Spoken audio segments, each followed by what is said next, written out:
Good evening, everyone. My name is Anshika, and I have qualified JRF in Commerce with 99.80 percentile. और अभी तक हमने teaching aptitude और communication 2 unit paper 1 की कर ली हैं।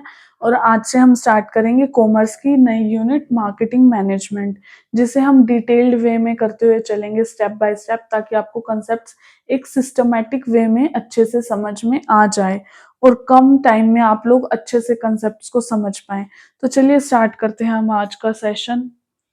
फर्स्ट है मीनिंग ऑफ मार्केटिंग। अब मार्केटिंग का मतलब क्या होता है? Marketing refers to the process through which organisation identify customer need. Marketing का मतलब है वो प्रोसेस जिसके अंदर जो ऑर्गेनाइजेशंस होती हैं वो कस्टमर की नीड्स का पता लगाती हैं। हम ना कॉमन वे में जो मार्केटिंग का मतलब है उसका मतलब ये समझ लेते हैं कि marketing means selling, but marketing का मतलब सेलिंग नहीं होता है। सेलिंग से कहीं ज्यादा होता है मार्केटिंग का मतलब। मार्केटिंग का मतलब है कस्टमर की नीड्स को आइडेंटिफाई करना, उनकी नीड्स को आइडेंटिफाई करके वो प्रोडक्ट बनाना जो कस्टमर की नीड्स के अकॉर्डिंग है, वो प्रोडक्ट बना के कस्टमर्स को वो प्रोडक्ट डिलीवर करना and satisfy customers while achieving organisational objective. Customers को उनके अकॉर्डिंग प्रोडक्ट प्रोवाइड करके साथ साथ ऑर्गेनाइजेशन का ऑब्जेक्टिव भी अचीव करना। अब ऑर्गेनाइजेशन का ऑब्जेक्टिव क्या हो सकता है? ऑर्गेनाइजेशन का ऑब्जेक्टिव तो प्रॉफिट मोटिव ही होगा ना। अगर हम कस्टमर्स को अच्छे से सेटिस्फाई कर पा रहे हैं तो ऑर्गेनाइजेशन का मोटिव तो अल्टीमेटली अचीव हो ही जाएगा। तो इसलिए हमारा मेन मोटिव होता है कि कस्टमर की नीड्स को आइडेंटिफाई करके उनको फुलफिल करना, ताकि ऑर्गेनाइजेशन का भी ऑब्जेक्टिव अचीव हो पाए। तो देखिए, अमेरिकन मार्केटिंग एसोसिएशन के ने ये एक डेफिनेशन दी है, ये इस डेफिनेशन को आप पढ़ लेना। Marketing is the activity set of institution and processes for creating, communicating, delivering and exchanging offering। Marketing वो एक्टिविटीज का सेट है जिसके अंदर प्रोडक्ट को क्रिएट करते हैं। क्रिएट करने के बाद अब कस्टमर्स को कैसे पता लगेगा कि हमारे पास कोई प्रोडक्ट है? तो वो उस प्रोडक्ट के बारे में कस्टमर्स को कम्युनिकेट करना with the help of promotional efforts. जैसे कि प्रमोशनल एफर्ट्स, एड्स वगैरह होती हैं, तो ताकि कस्टमर्स को प्रोडक्ट के बारे में पता लग सके। उसके बाद प्रोडक्ट को डिलीवर करना और एक्सचेंज ऑफरिंग्स। अब एक्सचेंज क्या? हम कोई भी प्रोडक्ट डिलीवर कर रहे हैं कस्टमर को, तो बदले में हमको पैसे तो मिलेंगे ना, अमाउंट, एक पर्टिकुलर अमाउंट मिलेगी जो उस प्रोडक्ट के लिए है। तो वो ऑफरिंग्स को एक्सचेंज करना, that have value for customer, clients, partners and society at large. जो कस्टमर्स के लिए, क्लाइंट्स, पार्टनर्स के लिए, मतलब अलग अलग पर्सन के लिए जिसकी कुछ वैल्यू है, कुछ सेटिस्फेक्शन है, वो सेटिस्फेक्शन प्रोवाइड करना कस्टमर्स को। देखिए, जो डेफिनेशन है मार्केटिंग की, वो सिर्फ यही नहीं कहती कि मार्केटिंग का मतलब सिर्फ यही नहीं है कि प्रोडक्ट को बेच दिया और that's it, marketing finish. No, it is a complete process of understanding customers and satisfy their needs. जो मार्केटिंग है वो एक पूरा फुल फ्लेज प्रोसेस है जिसके अंदर आप कस्टमर्स की नीड्स को आइडेंटिफाई करते हैं। और जो मॉडर्न मार्केटिंग है उसके अंदर सिर्फ कस्टमर्स की नीड्स को आइडेंटिफाई ही नहीं करना होता, कस्टमर की नीड्स को आइडेंटिफाई करके उनको सेटिस्फाई करके उनको रिटेन करना भी होता है, ताकि वो हमारे लॉन्ग टर्म कस्टमर बने। देखिए, मार्केटिंग के कुछ की एलिमेंट्स हैं। इनसे डायरेक्टली की जो की एलिमेंट्स है उनसे डायरेक्टली क्वेश्चन नहीं बनता है, लेकिन कुछ इनडायरेक्टली बन जाता है और आपको ये बेस क्लियर करने में हेल्पफुल होंगे। तो देखिए इनको वन बाय वन।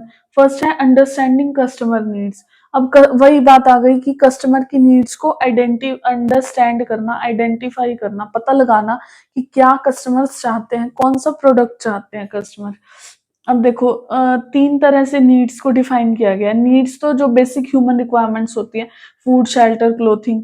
वांट्स में आती हैं कि कस्टमर कुछ खरीदना चाहता है। फूड में तो आप खाना भी खा सकते हैं, रोटी, सब्जी, लेकिन आपको कोई पर्टिकुलर, आपकी कोई वांट है कि मुझे बर्गर ही खाना है, तो दैट इज वांट।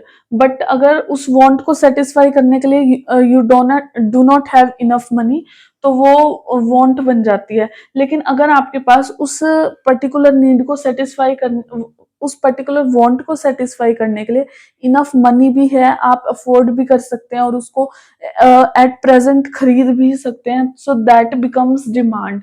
देखिए demand is want supported by purchasing power. अगर आपको उस वांट को परचेज करने की पावर भी है, आप परचेज भी कर सकते हैं, so that comes under demand. तो आपने कस्टमर की नीड्स को आइडेंटिफाई करना है। Next is creating value. अब ये जो क्रिएटिंग वैल्यू है, इससे कुछ पीवाईक्यू बन जाता है, इससे पीवाईक्यू बना हुआ है।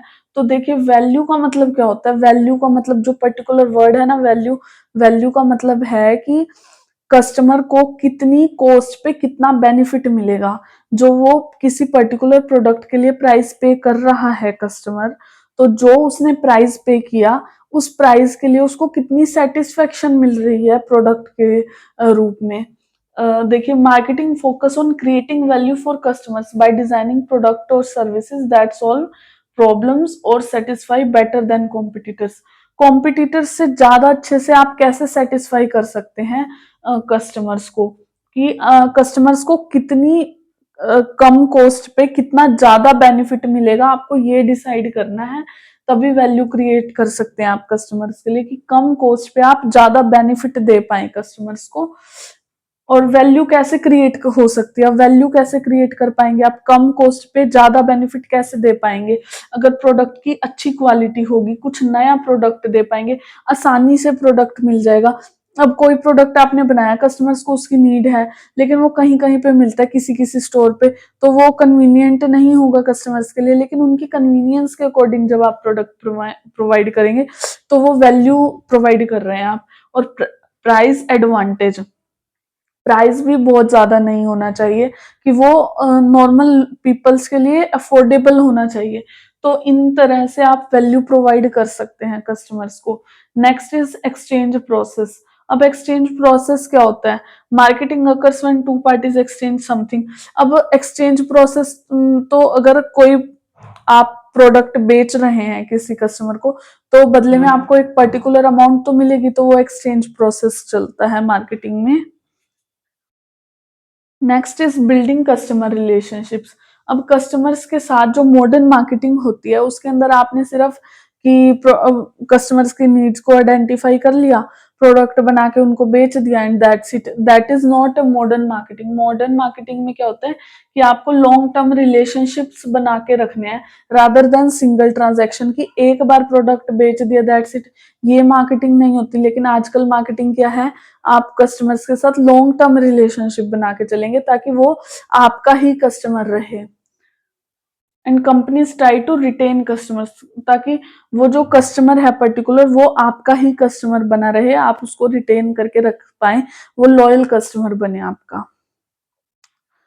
तो next topic is marketing concepts. Marketing concepts अलग अलग टाइप के हैं, इनसे भी क्वेश्चन बन जाता है। तो देखिए प्रोडक्शन कंसेप्ट, जो ये प्रोडक्शन कंसेप्ट है, ये बहुत ओल्डेस्ट कंसेप्ट है। मैंने, मेरे माइंड से स्किप हो गया, मैंने सभी कंसेप्ट्स के ईयर नहीं लिखे कि कौन कौन से ईयर्स में आए थे, तो मैं ये बाद में बता दूंगी आपको।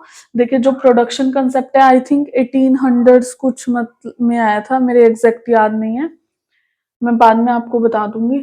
प्रोडक्शन कंसेप्ट जो है सबसे ओल्डेस्ट कंसेप्ट है, जो पहले टाइम में था, मतलब काफी सालों पहले। तो उसमें क्या था? It assumes that consumers prefer products that are widely available. जो मार्केटर्स थे, जो ऑर्गेनाइजेशन थी, वो ये सोचती थी कि कंज्यूमर को बस जो प्रोडक्ट अवेलेबल हो गया, वो उसी में ही सेटिस्फाई है। कि कंज्यूमर्स को प्रोडक्ट प्रोवाइड कराना है और अफोर्ड वो कर सके। मेन गोल जो था वो increase production and reduce cost, कि बस प्रोडक्शन प्रोडक्शन करते जाओ, कॉस्ट अपने आप कम आ जाएगी। कि हम जब बल्क में प्रोडक्शन करेंगे तो ऑटोमेटिकली कॉस्ट तो कम हो ही जाएगी। और जो कस्टमर की प्रेफरेंसेस थी और प्रोडक्ट की क्वालिटी थी, उसको इग्नोर कर किया गया था इस कंसेप्ट में। पहले टाइम में सिर्फ प्रोडक्शन पे और कॉस्ट पे फोकस था, कि प्रोडक्शन, बल्क में प्रोडक्शन करेंगे और कॉस्ट कम आ जाएगी। और दिस कंसेप्ट में इग्नोर कस्टमर प्रेफरेंसेस, की कस्टमर की प्रेफरेंसेस पे कोई ध्यान नहीं दिया गया था। लेकिन जो आगे प्रोडक्ट कंसेप्ट है, प्रोडक्ट कंसेप्ट क्या था? दिस कंसेप्ट एज्यूम्स दैट, जैसे जैसे थोड़ा टाइम बीतता गया, प्रोडक्ट कंसेप्ट आया, उसके अकॉर्डिंग क्या था कि customer prefer product that have high quality. यहाँ पे तो क्वांटिटी पे फोकस था, प्रोडक्शन कंसेप्ट में क्वांटिटी पे, कि प्रोडक्ट प्रोवाइड करा दो, कस्टमर खरीद तो अपने आप ही लेगा। लेकिन आगे प्रोडक्ट कंसेप्ट में क्या कहा कि क्वालिटी को भी ध्यान दो, क्वालिटी को भी इम्प्रूव करना है। Products that have high quality performance and innovative features, की वही प्रोडक्ट बिकेगा बिकेगा जिसकी हाई क्वालिटी होगी और इनोवेटिव फीचर्स होंगी। 1 मिनट।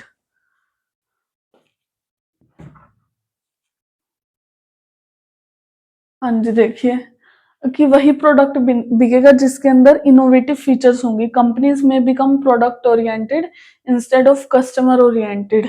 लेकिन इसके अंदर भी जो कस्टमर की पर्टिकुलर नीड्स थी उनको इग्नोर किया गया था। बस ये क्वालिटी के ऊपर तो ध्यान दे रहे थे कि क्वालिटी इंप्रूव कर दो, अपने आप बिक जाएगा। लेकिन क्या कस्टमर कुछ और चाह रहा है, उसको तो ध्यान नहीं दिया ना। तो इसलिए यहाँ पे ये जो कंसेप्ट है प्रोडक्ट ओरिएंटेड है instead of customer oriented. Next concept आया, फिर थोड़ा और टाइम बीत गया, उसके बाद ये कंसेप्ट आया सेलिंग कंसेप्ट। अब ये कंसेप्ट क्या कहता है, this concept assumes that customer will not buy enough product unless company undertake aggressive promotion and selling effort। अब जो प्रोडक्शन कंसेप्ट था वो था क्वांटिटी के ऊपर कि बल्क में बना दिया बिक जाएगा अपने आप। जो प्रोडक्ट कंसेप्ट आया वो कह रहा था कि क्वालिटी पे भी ध्यान दो। लेकिन जो सेलिंग कंसेप्ट आया ये कह रहा है कि क्वालिटी पे तो ध्यान दो, लेकिन कस्टमर्स को पता कैसे लगेगा कि हम ये प्रोडक्ट ऑफर कर रहे हैं उनको। तो इसलिए कुछ सेलिंग प्रमोशनल एफर्ट्स करने पड़ेंगे कंपनी को, ताकि जो कस्टमर्स हैं वो हमारे प्रोडक्ट के बारे में अच्छे से जान पाए कि हम ये प्रोडक्ट उनको ऑफर कर रहे हैं। लेकिन कस्टमर की प्रेफरेंसेस पे तो यहाँ पे भी इग्नोर किया गया है। देखिए, consumers will not buy product unless the company undertake aggressive promotion and selling efforts। aggressive promotion और selling efforts पे फोकस किया गया कि कंज्यूमर्स तब तक प्रोडक्ट नहीं खरीदेंगे जब तक प्रमोशन और सेलिंग एफर्ट्स नहीं करेंगे।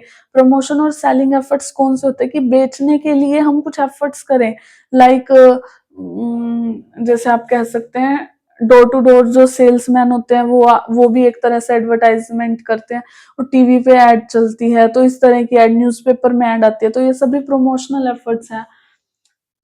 सो companies focus on selling product rather than satisfying customer need. यहाँ पे भी कंपनी को प्रोडक्ट्स को बेचने की थी, लेकिन कस्टमर की नीड्स को सेटिस्फाई करने का उनके माइंड में नहीं था, कस्टमर की नीड्स को इग्नोर किया गया। नेक्स्ट कंसेप्ट आया फिर मार्केटिंग कंसेप्ट। अब जो मार्केटिंग कंसेप्ट है इसके अंदर सभी चीजों को ध्यान में रखा गया है। This is a modern business concept that focus on identifying and satisfying customer needs better than competitors. कि हमें कस्टमर की नीड्स के ऊपर ध्यान रखना है, कस्टमर की नीड्स को फुलफिल करना है बेटर देन कॉम्पिटिटर्स, तभी हम आगे निकल सकते हैं। ये जो मार्केटिंग कंसेप्ट है यही हमारा सब्जेक्ट है मेन, मार्केटिंग। इसी को ही हम आगे डिटेल में करेंगे। Next is societal marketing concept. अब ये सोसाइटल मार्केटिंग कंसेप्ट क्या कहता है, इसमें हमने देखा था कि कस्टमर की नीड्स को आइडेंटिफाई करने की बात हो गई, लेकिन अब आगे जो कहते हैं कि कस्टमर की नीड्स को आइडेंटिफाई करना तो ठीक है कि हमने प्रॉफिट कमा लिया मार्केटिंग कंसेप्ट में, कंपनीज ने कस्टमर की नीड्स को आइडेंटिफाई करके प्रॉफिट तो कमा लिया, लेकिन अब प्रॉफिट कमाने के साथ साथ कुछ सोसाइटी पे भी तो ध्यान दो। तो सोसाइटल कंसेप्ट कहता है कि this customer satisfaction and company this concept focus not only on customer satisfaction and company profits but also on society welfare।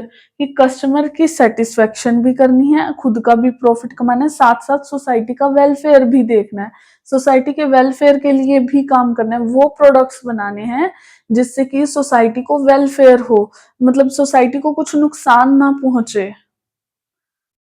And environmental sustainability, की एनवायरमेंट भी अच्छा रहे। देखिए, this concept focus not only on customer satisfaction. देखिए आगे, this concept focus on corporate social responsibility, की जो corporates हैं, कंपनीज हैं, उनकी सोसाइटी के लिए क्या रिस्पॉन्सिबिलिटी है, उस रिस्पॉन्सिबिलिटी को भी फुलफिल करना है कंपनीज को। तो आई होप आप सभी को ये सभी कंसेप्ट समझ में आ गए होंगे अच्छे से। एक बार रिकॉल कर लेते हैं। प्रोडक्शन कंसेप्ट में था कि बल्क में क्वांटिटी पे ध्यान दिया गया था, क्वालिटी को इग्नोर किया गया था। और जो प्रोडक्ट कंसेप्ट था उसके अंदर क्वालिटी पे ध्यान दिया गया था, क्वांटिटी के साथ-साथ क्वालिटी पे।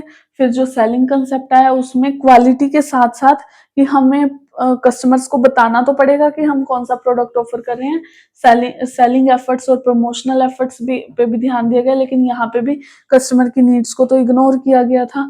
फिर उसके बाद marketing concept overall full fledged था। इसके अंदर कस्टमर की नीड्स को ऊपर भी ध्यान दिया गया, लेकिन फिर उस यहाँ पे सोसाइटी के वेलफेयर को इग्नोर किया जा रहा था। तो सोसाइटल कंसेप्ट क्या कहता है? Profit plus societies welfare. Alright, आप आई होप आप सभी को अच्छे से समझ आ गए होंगे ये सभी। So that's all for today. Thank you so much. अगर आप सभी को अच्छा लगा हो तो please like and subscribe my channel, ताकि आप सभी अच्छे से कंसेप्ट्स की क्लैरिटी कर पाएं। इसी तरह हम डेली सिस्टमैटिक वे में छोटे छोटे कंसेप्ट्स करेंगे ताकि आपको अच्छे से कंसेप्ट्स की क्लैरिटी हो जाए। Thank you so much.